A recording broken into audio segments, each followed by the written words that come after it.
Babalorixá, Flávio do Obaloaiê. Quero começar já agradecendo a sua disponibilidade, a sua presença, o fato de o senhor ter aceitado o nosso convite. A gente se conhece há bastante tempo. É verdade. E já pedi que o senhor se apresente, de onde é o senhor, suas origens, sua história. Primeiramente, eu gostaria de agradecer a você, o Ganja Sanã, a toda a equipe desse grupo, que eu já venho observando já há um tempo, esse trabalho que é um trabalho muito bonito, de visibilidade. Realmente, essa oportunidade desse convite veio a calhar, porque eu sou uma pessoa que venho há anos trabalhando, defendendo a cultura afro-brasileira. Comecei dentro de um contexto com uma iniciação na nação Angola. Eu sou iniciado de Quitembo. E de lá eu comecei a conhecer o que é a cultura do candomblé. Vim conhecer a casa de Pai Zezinho da Boa Viagem. Lá fui iaô, tomei a minha obrigação de 3, obrigação de 7 anos e fui muito feliz ao lado dele. Tive muito aprendizado como ser humano, como babalorixá. Ele me fez ver muita coisa, sabe, pai? E poder hoje estar dentro, mais nessa minha caminhada, né? Porque tudo na vida a gente não pode dizer dessa água não vou beber. E a trancos e barrancos eu vim batalhando, vim conhecendo mais o que era meu orixá. Não é difícil, mas muita coisa eu passei. Para mim, primeiro foi a aceitação, porque eu já vinha com o meu histórico desde criança. Com 2 anos de idade, minha mãe me viu comer uma pipoca e nessa pipoca eu fiquei roxo. E no final da história fui parar no hospital e o médico virou para minha mãe e disse: Dona Carmen, esse menino ele não tem nada. Se vocês conhecem alguém que é espírita, leva num lugar espírita que o problema dele não é esse. Não é saúde. E foi o que aconteceu. Minha mãe me levou junto com meu avô para a casa da minha madrinha de batismo, que hoje se encontra com Deus, ela incorporada com a vovó Cambinda. Eu sou adorador das almas, você pode ter certeza disso. E ela foi que disse à minha mãe: essa criança veio predestinada, veio com uma missão para poder levar o nome dos orixás. Minha mãe na época não entendeu nada, enfim. E passou lá um banho e disse que eu só poderia comer pipoca feito com areia de praia. Então começa o histórico, né? Que beleza. Aí nisso, o tempo foi se passando, eu fui crescendo. Na minha adolescência, na escola, eu comecei a ter sintomas de obsessor, eu desmaiava, enfim. Todo sintoma de quem tem a necessidade de se iniciar. Hoje eu tenho esse conhecimento. Mas na época, com a revolta, porque eu não aceitava, enfim, eu conheci um terreiro de Umbanda, lá no Irajá, e lá eu comecei a minha história de desenvolvimento. Até então eu era, como se dizia, cambono, tocava tambor e não incorporava. Até um certo dia, uma senhora virada com boiadeiro falou assim para mim e disse: hoje o seu reinado acabou, vem me dar um abraço. Eu não entendi, eu era criança, fui abraçar a senhora que estava incorporada, com todo respeito, e lá comecei a ter os sintomas onde o boiadeiro me pegou. Levou um barra-bento. Levei um barra-bento e dali a coisa começou a fluir, a ancestralidade começou a atuar, porque na realidade eu vejo totalmente que a cultura da Umbanda ela é bonita, muito bonita, é importante dentro da cultura brasileira. Fantástico. E dali eu comecei a conhecer o que era uma incorporação, mas sem muita informação. Isso o senhor tinha quantos anos? Isso eu tinha uns 10 anos. E isso foi a coisa crescendo, e quando foi na época do ginásio, uma vizinha que também incorporava com o Preto Velho, o pai João, virou para minha mãe e disse: cuidado que esse rapaz, esse menino, ele veio predestinado. Falou a mesma coisa que a vovó Cambinda tinha dito quando eu tinha 2 anos. Aí vim conhecer esse terreiro no Irajá, e lá comecei a desenvolver, e as coisas foram fluindo. Esse boiadeiro começou a trabalhar, a dar consulta, e a coisa foi fluindo. Até o dia que eu conheci um rapaz lá dentro do terreiro, que era um irmão, que já estava saindo do terreiro de Umbanda e conhecia um terreiro de Candomblé em Caxias. E ele fez o convite. E eu, com muito medo, falei: não vou não. Aí um dia eu estava na minha casa, nessa época eu morava em Bom Sucesso, uma vizinha da minha mãe convidou para eu assistir uma festividade dentro do Candomblé. Aí eu perguntei à minha mãe: pô, será que eu devo ir? Porque eu tenho muito medo. Dizem que isso acontece. Acontecem várias coisas, mas na realidade não é nada disso. Sim. E calhou no dia que ela me convidou, era a festa do Obaloaiê. Era um Olubagé. Que sorte! Tudo para acontecer. Aí tudo bem, fui, mas eu tremia que nem vara verde dentro do Candomblé. Aí aquele rapaz que eu não entendia jogando pipoca em cima das pessoas, aí as pessoas caindo, eu falei: eu tô fora. Aí vim embora antes de que jogasse a pipoca em cima de mim. Já tinha tido o aviso, mas não adiantou. O que está escrito por Deus, por Olorum, pelos orixás, não adianta, a gente não pode correr. Foi o que aconteceu. Vim conhecer essa casa em Caxias, lá passei toda a minha adolescência. Vim conhecer o Candomblé de uma forma arcaica, a criação que eu tive super arcaica, e lá me iniciei, com 18 anos de idade. Agradeço muito a esse senhor por ter me iniciado, por isso eu sou muito, grato, tudo aquilo que fazem de bom para mim. Então, eu tenho certeza que Ossan Katendê sempre será meu pai. E até hoje, dentro da minha casa, é louvado desta forma. Sim. Então, numas altos e baixos da vida que a gente leva, eu vim conhecer Pai Zezinho.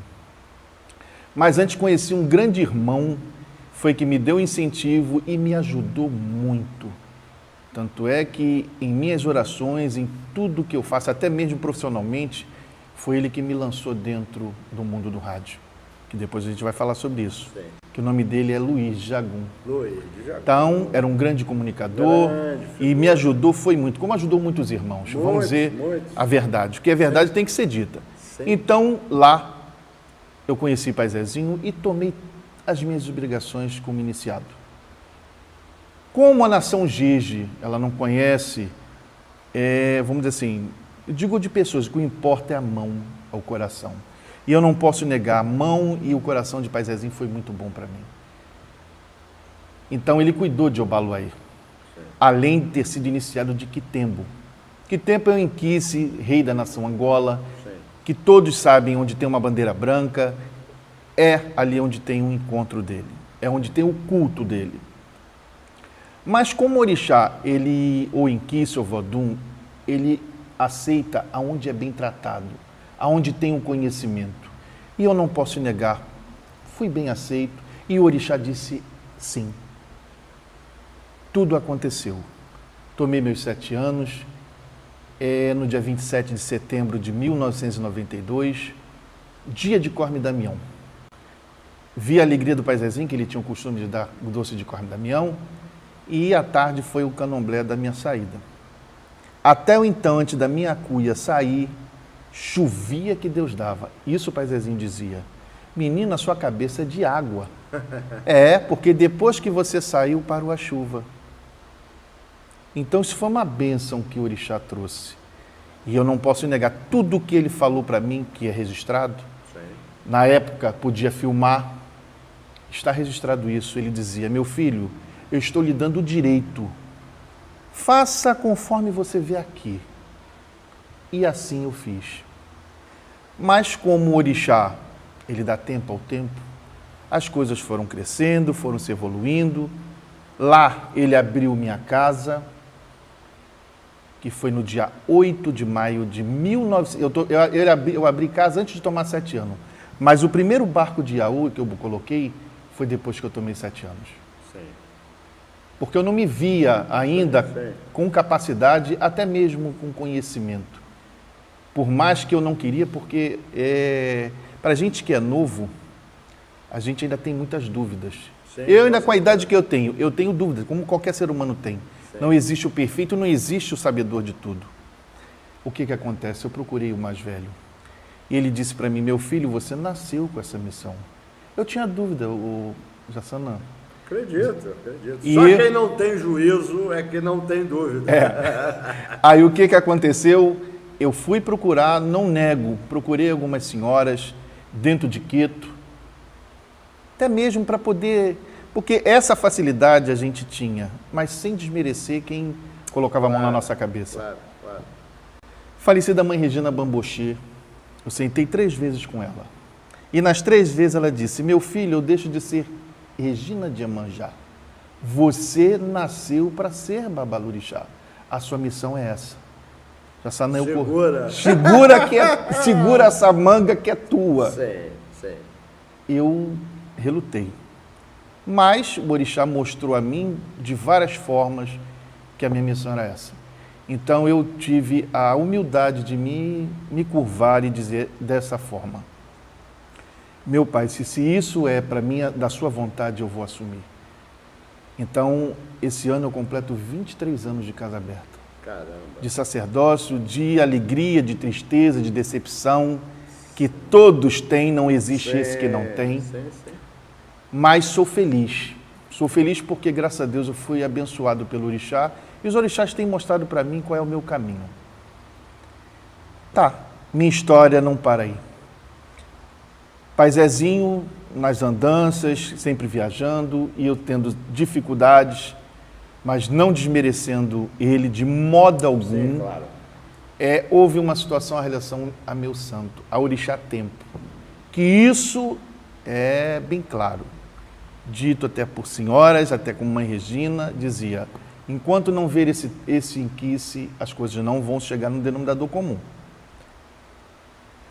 Através de uma obrigação que eu dei numa EQUED de Ossan, eu procurei, meu pai Zezinho, ele tinha viajado.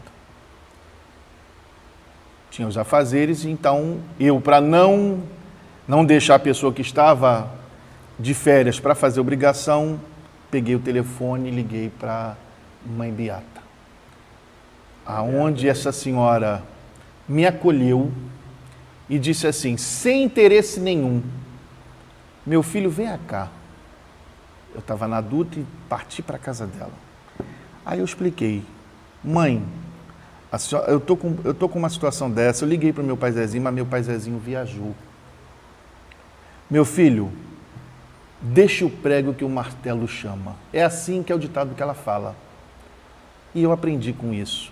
Ela falou, meu filho, vamos dar um pulo ali. Entra no carro e vamos em Tinguá. Ela saiu de manhã comigo, que isso foi de manhã. Só peguei ela, fomos para Tinguá, fomos para o mato. Ela foi catando folha por folha e me explicando. Meu filho, faça isso, porque ori não é brinquedo. E orixá também não. Então lá eu comecei a ter o primeiro passo em conhecer Mãe Beata. As coisas foram acontecendo até o meu orixá dizer, você tem que ter caminho, tem que ter orientação. Tanto é que eu não briguei, não tive sequer um atrito, porque eu não tenho atrito com ninguém. Simplesmente o meu orixá determinou que ele queria comer. O pai Zezinho estava viajando. Foi quando eu conversei com Mãe Beata, e nisso Mãe Beata, meu filho, deixe o prego que o martelo chama. E nessa história eu fiquei 1 ano dentro de Miguel Couto, dentro de Leomil Juaru, aprendendo, e ela me dando orientações sem ser minha Yalorixá. Ela viu que o coração e o orixá tinha determinado, então em certo momento ela falou assim, agora é o momento. Então ela sentou, olhou, disse coisas que Mãe Regina também tinha dito, que é que lance, uma comparação dessas senhoras mais velhas, parece que uma tinha assim uma conexão espiritualmente. Além do que, Mãe Regina tem uma importância muito grande no barco de iniciação de Mãe Beata. No final de tudo, babado, isso tudo é conectado. É tudo conectado. Todos são conectados. Então, isso para mim foi muito válido. Sim. Então, para isso, o respeito a esse ancestral como o Pai Zezinho, ele está lá na minha sala, o quadro dele. Sim. Porque se eu sou babalorixá, eu agradeço esse Senhor. E Mãe Beata foi que me acolheu e atendeu a palavra de Quitembo.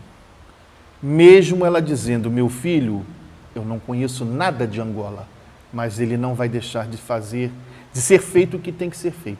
Sim. E daí Beleza, eu tô lá há 15 anos.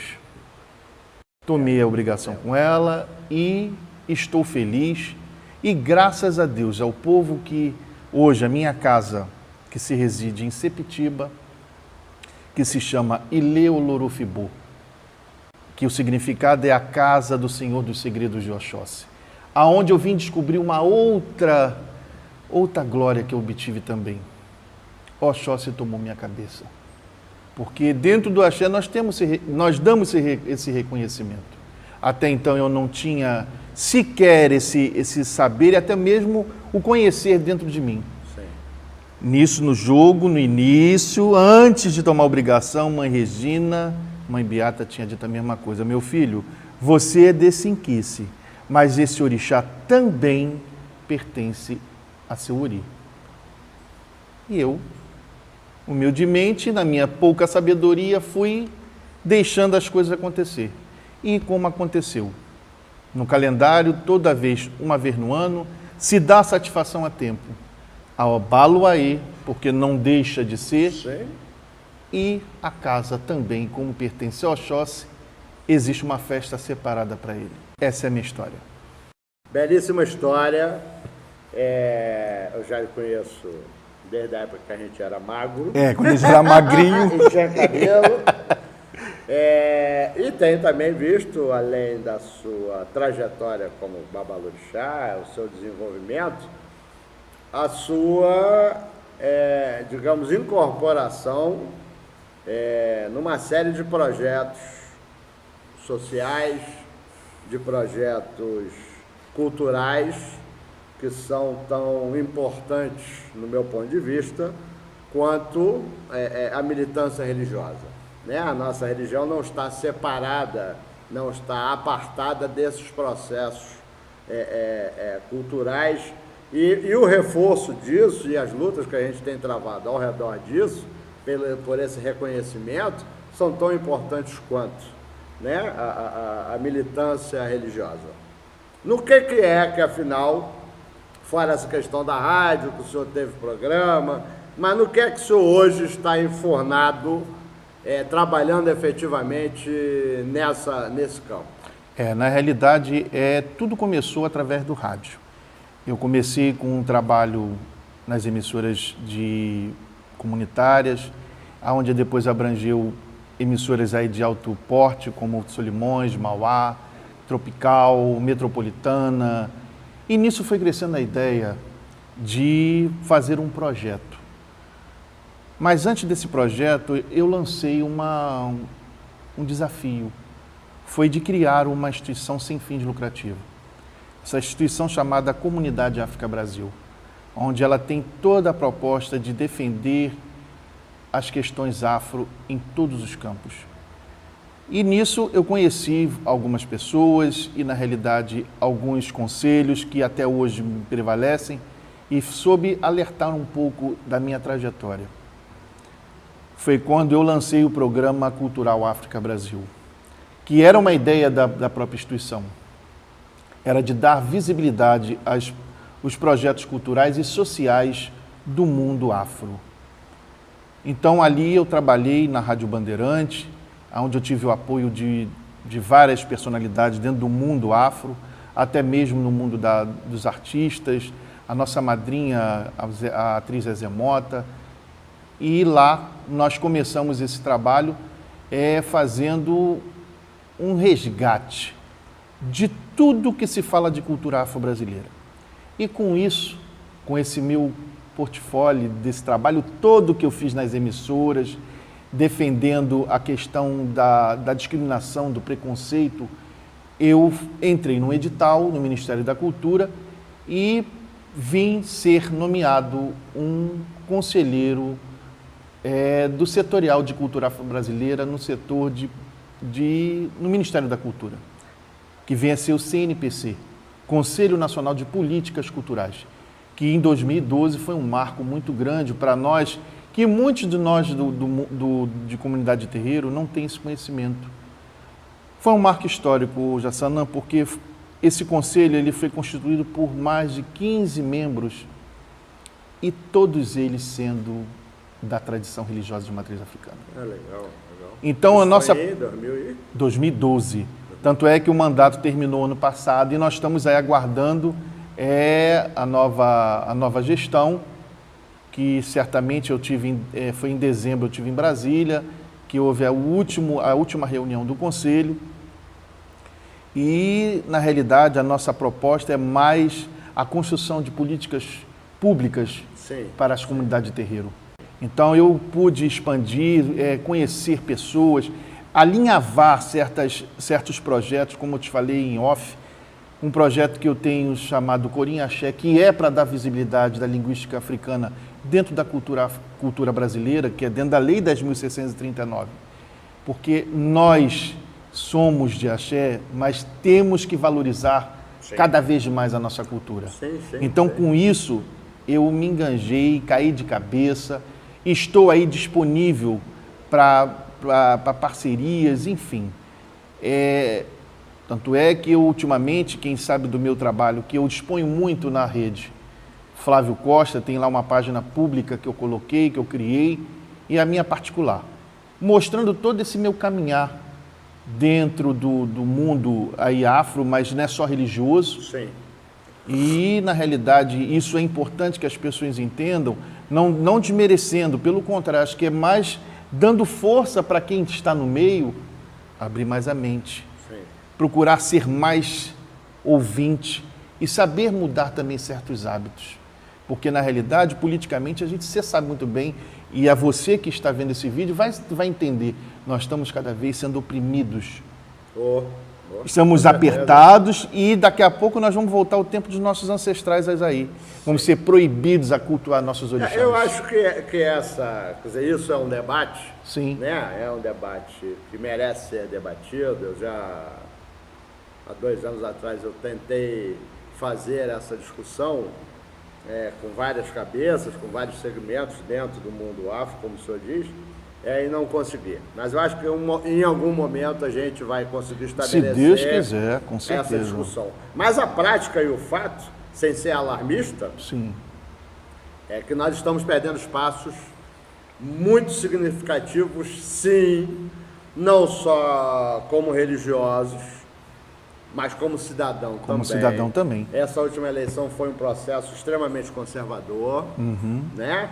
Aí os representantes das forças conservadoras tiveram uma votação bastante expressiva, né? O presidente do Congresso hoje é um representante dessas forças conservadoras e em vários aspectos, onde a prática da nossa religiosidade não está desligada da questão da cidadania, nós estamos sofrendo, não o cerceamento da sua prática religiosa, não é isso, mas eles estão articulando o que eu chamo de uma arapuca, e logo em breve essa arapuca vai fechar. É verdade, é isso que o povo tem que estar atento.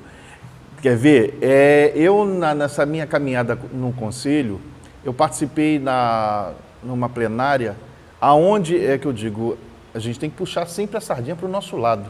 E o que eu mais luto é pela comunicação. Sim. Esse trabalho que você está fazendo, que alguns fazem, é muito importante e tem que ter visibilidade. Então, eu como comunicador, radialista, eu lutei, botei a minha palavra lá, tanto é que toda a plenária é registrada, pedindo essa oportunidade, porque politicamente nós não somos vistos uma cultura que tem o que informar. Pelo contrário, Imagina. Sim, é um preconceito, uma discriminação muito grande. Sim. Mas eu estou aí. Não adianta, eu sempre falo, eu sou bambu, envergo, mas não quebro, mas enquanto Deus Olorum me der vida e saúde, eu vou estar dentro. Eu não troco de bandeira. Eu sou candomblecista, sou descendente da cultura afro, além de ter passado por preconceitos, por eu ser branco de cabelo liso. Eu vou contar um fato, teve uma vez eu fazendo um programa na Bandeirante, entra um ouvinte por trás da produção, aí eu estava no microfone, aí teve um intervalo, aí o rapaz perguntou à diretora de produção, quem é seu Flávio Costa? Aí ela falou, é aquele senhor ali. Ué, mas eu pensei que eu fosse encontrar um negão aqui. Para você ver como é a mentalidade das pessoas, que às vezes o próprio preconceito vem dentro da própria raça. Isso que é uma das muito complexo. E uma das coisas, a questão com relação à Umbanda. Isso. O que é espantoso, porque aqui no Mesa de Ogãs, por exemplo, 99,9% dos ogãs que hoje são referência, que são autoridades, todo mundo passou pela Umbanda. Sim. Do mês aqui, falando do Axé, grande parte, isso eu não vou dizer 100%, mas que é um número muito pequeno ainda, nós estamos na nossa 17ª entrevista só, mas todos passaram pela Umbanda. Então eu não consigo entender esse preconceito. Eu já fui acusado de ser um umbandista brabo. Brabo eu já fui, não sou mais, mas umbandista eu sou com certeza. Eu nasci dentro desse terreiro, eu tenho o nome de um caboclo, fui batizado aqui dentro da Umbanda. E tem mais que valorizar e ficar feliz, porque na realidade, quando os africanos chegaram no Brasil, encontraram os índios, e a primeira cultura que foi propagada, por mais que não queira, a Umbanda. Olha, eu tenho o maior respeito a todas as culturas, seja Jeje, Queto, Angola, mas eu amo a Umbanda. Não tenho que tirar isso. Então, eu acho que isso é uma parte de princípio. Como eu aprendi... Não são excludentes. Eu venho aprendendo com essas senhoras, como minha mãe Beata, eu tenho que falar dela. É uma pessoa com um carisma, uma inteligência, que todos deveriam dar assim uma atenção e mostrar assim, por uma senhora ser tão propagada, porque o trabalho dela foi para o mundo, porque ela luta, ela é militante de fato. E essa nossa professora, Dona Beata é a nossa professora, sim, que mostra que a humildade e o respeito é primordial. Então, seja Umbanda, seja Candomblé, todos nós somos vistos perante ao grande Criador, somos iguais. Sim. Não existe melhor, não existe pior, não. Exato. Então, enquanto a minoria, não vou dizer maioria, a minoria tiver esse pensamento, nós vamos estar dando um passo para frente e 3 para trás. Eu não acho nem que seja uma minoria, eu acho que são alguns. Para não dar muito ibope. Então não vou dar ibope também, não. Alguns. Mas, Babá, e aí essa questão, eu soube que o senhor está aí num grupo de trabalho de saúde nos terreiros. Isso. Como é que está funcionando Homens de Axé? Homens de Axé. Falar de Homens de Axé, vamos falar primeiramente da Renafro Saúde, que se chama Rede Nacional de Religiões Afro-Brasileiras e Saúde. Já para isso, é uma rede, não é uma instituição, não tem fins lucrativos, pelo contrário, a gente luta com muito suor. Então, é um trabalho que a gente faz dando consciência às comunidades terreiras, a importância das políticas públicas que nós devemos estar atentos e devemos estar cobrando a nossa sociedade. Sim, perfeito. Então, a Renafro, ela tem esse trabalho. Então, ano passado, eu fui convidado pelo nosso coordenador nacional, que é o José Marmo, que é um ogã, que confiou nesse meu trabalho de divulgação e é mesmo o trabalho que eu faço em agrupar, porque esse eu gosto de fazer, e através de um projeto que eu fiz ano passado lá em Sepitiba. Eu criei um projeto chamado A Tenda da Saúde, até com o apoio da Renafro, que é um projeto que dá visibilidade aos jovens, porque nós devemos também dar atenção aos nossos jovens. Os jovens de terreiro, porque serão os nossos amanhã. Sim. Então, mostrando a ele a importância da prevenção, do diálogo, quais são as dificuldades que nós temos como comunidade de terreiro perante a nossa comunidade ao redor, a questão da saúde. Porque nós temos a agressão da mulher, o estupro, enfim, a questão do quem é portador do vírus HIV. Nós devemos respeitar, por mais que não aceite que existe esse preconceito, mas vamos colocar o lado mais religioso, porque os orixás pregam isso, a união, o amor, a misericórdia e a solidariedade. Então, é esse trabalho, seja de um bandista, do candomblessista, esse é um trabalho. Então, a Renafra, ela tem um foco, um objetivo, tanto é que não só tem o GT de homens de axé, como tem o GT de mulheres de axé, para que possa criar grupos e expandir. Como no caso, tem vários terreiros que não têm essa visibilidade. Sim, mas no que consiste exatamente esse trabalho Homem de Axé com relação à saúde? O Homem de Axé é incentivar o homem, porque o homem é muito mais difícil de se cuidar, né? De procurar ter atenção com o seu próprio corpo. Sim. Que na realidade, o corpo da gente é o altar vivo do orixá.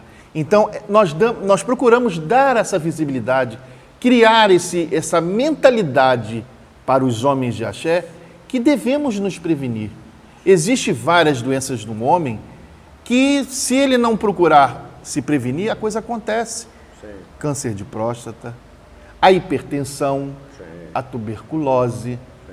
enfim, várias doenças que o homem obtém, que é de terreiro, que tem como se tratar. Então, a gente está ali trabalhando para incentivar a ele, mas para isso a gente faz um trabalho de grupo e também procura saber qual é a deficiência que existe naquela comunidade, a ligação com o Sistema Único de Saúde.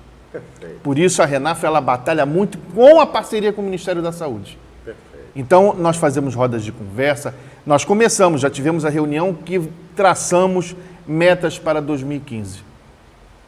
Então, já até faço um convite para articular uma roda de conversa aqui no terreiro, convidando todos os homens, até mulheres também, e adolescentes, jovens, porque é importante que todos saibam que a união, como diz Heraldo Xangu, só não faz açúcar, ele faz a força, né, irmão? Com certeza, com certeza. Não, a gente já deixa aqui o espaço aberto, da nossa página, do nosso site, das nossas câmeras. Certo. Quando tiver alguma ação efetiva, o senhor pode falar que a gente divulga, grava de novo e vamos... Não, com certeza para mim será um prazer. Vamos somar. Isso aí, é isso aí. É essa mentalidade que nós temos que ter, essa espírito de soma. Porque uma andorinha só não faz verão, né? Então, eu te agradeço pela oportunidade e estamos aí. Eu estou disponível para trabalhar. Então, a questão do GT Homem de Axé, eu estou para viajar por esses dias, vou ficar 10 dias fora, mas na volta eu já articulei com o coordenador nacional, que é o Babá Edilson, de Omolu, que é filho de Francis de Manjá, que é neto de Babá PC. Porque a Renafro, ela tem um conselho.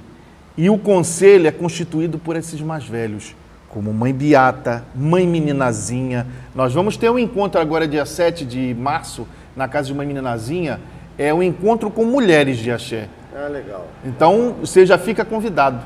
7 de março, nesse... no sábado agora. Posso, porque eu tenho função aqui, que é uma tradição de Umbanda. Sim, mas... dia 7 de março. Mas, de qualquer maneira, está registrado aqui, né? Porque as pessoas que vão ver esse vídeo vão estar sabendo que nós estamos trabalhando. Sim. E podem chegar que serão bem-vindos. Perfeito. Parabéns. Obrigado. Muito obrigado mais uma vez. Obrigado a você, Jassana. E que Oxóssi, que Tembo, Baloaí, lhe dê muitos anos de vida. Axé. E que olhe por todos nós. Axé. Muito obrigado. Parabéns. Um abraço, querido.